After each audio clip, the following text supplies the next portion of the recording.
Bonjour, chers frères et sœurs en Christ. Aujourd'hui, 2 novembre, l'Église nous invite à commémorer nos fidèles défunts.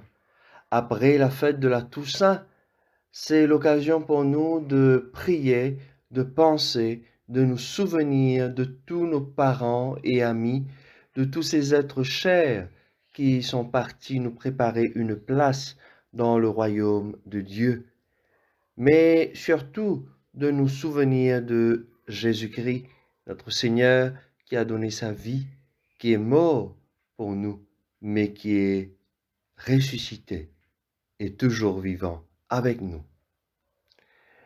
Et aujourd'hui, nous méditons l'Évangile selon Saint Matthieu au chapitre 25, les versets 31 à 46. En ce temps-là, Jésus disait à ses disciples, quand le Fils de l'homme viendra dans sa gloire, et tous les anges avec lui, alors il siégera sur son trône de gloire. Toutes les nations seront rassemblées devant lui. Il séparera les hommes les uns des autres, comme le berger sépare les brebis des boucs. Il placera les brebis à sa droite et les boucs à sa gauche. Alors le roi dira à ceux qui seront à sa droite, venez les bénis de mon Père, recevez en héritage le royaume préparé pour vous depuis la fondation du monde. Car j'avais faim, et vous m'avez donné à manger. J'avais soif, et vous m'avez donné à boire. J'étais un étranger, et vous m'avez accueilli. J'étais nu, et vous m'avez habillé. J'étais malade, et vous m'avez visité. J'étais en prison, et vous êtes venus jusqu'à moi. Alors les justes lui répondront, Seigneur, quand est-ce que nous t'avons vu? Tu avais donc faim, et nous t'avons nourri? Tu avais soif, et nous t'avons donné à boire? Tu étais un étranger, et nous t'avons accueilli? Tu étais nu, et nous t'avons habillé? Tu étais malade ou en prison? Quand sommes-nous venus jusqu'à toi? Et le roi leur répondra, Amen, je vous le dis.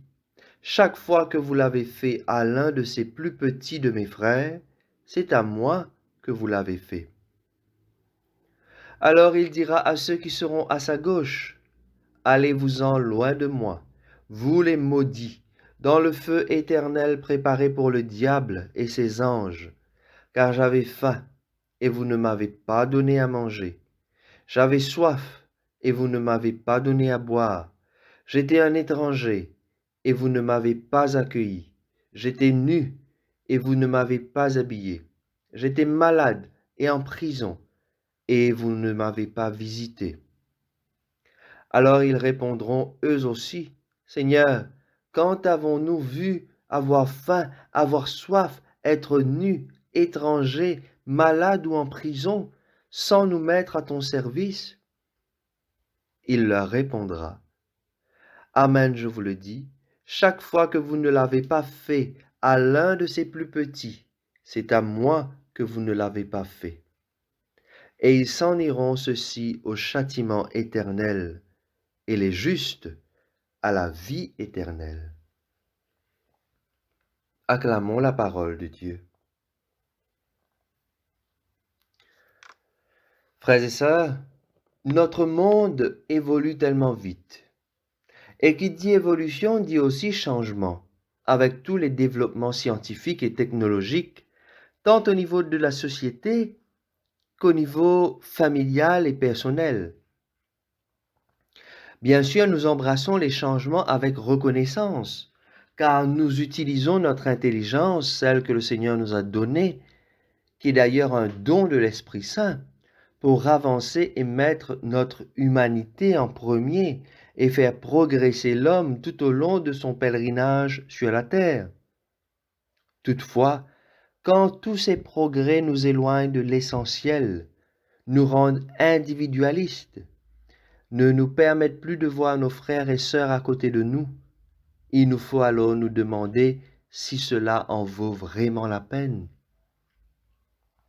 L'Évangile nous rappelle que tout ce que vous aurez fait de bon et de bien à l'un de ces petits qui sont mes frères, c'est à moi que vous l'aurez fait. Et tout ce que vous aurez manqué de faire à l'un de ces petits, à moi non plus, vous ne l'aurez pas fait, dit Jésus. Frères et sœurs, si nous voulons avoir une bonne vie, il nous faut nous efforcer de vivre selon l'Évangile.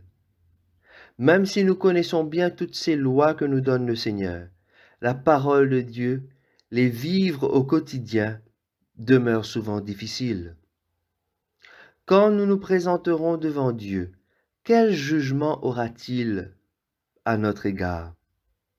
Serons-nous à sa droite, avec ceux qui ont fait le bien autour d'eux, ou bien serons-nous à sa gauche, avec ceux qui seront châtiés dans le feu éternel?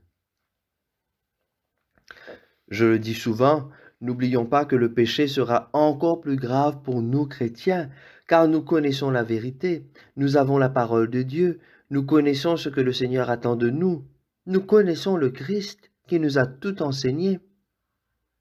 De plus, nous essayons de vivre chrétiennement notre vie. Mais toutefois, il est important de regarder dans les profondeurs de nos cœurs pour voir ce qui y habite vraiment. Il est surprenant, frères et sœurs, de voir que parfois, même si certains ne veulent pas faire le bien autour d'eux, ils découragent aussi ceux qui veulent faire le bien. Cela est grave. Malheur à celui qui sera une occasion de chute pour ses frères. Si toi tu ne veux pas être juste et aider ton prochain, faire grandir ton frère, ta sœur, c'est ton droit. Mais laisse ceux qui veulent le faire bien. Et rends grâce à Dieu que d'autres le font. Encourage-les. Notre vie, frères et sœurs, peut être simplifiée à condition d'y mettre un peu d'amour dans ce que nous faisons. Aujourd'hui, c'est l'occasion pour nous de prier pour tous nos frères et sœurs qui ont essayé tant bien que mal de vivre selon les valeurs de l'Évangile, de rendre grâce à Dieu pour la vie qu'ils ont eue. Pourquoi pas leur dire merci aussi, car souvent les êtres chers nous quittent sans que nous ayons l'occasion de les remercier pour ce que leur vie a pu être. Nous pouvons aussi prier afin que nous puissions à notre tour vivre davantage selon les valeurs de l'Évangile, pour que le jour où le Seigneur aura besoin de nous, il nous en trouve dignes. Amen.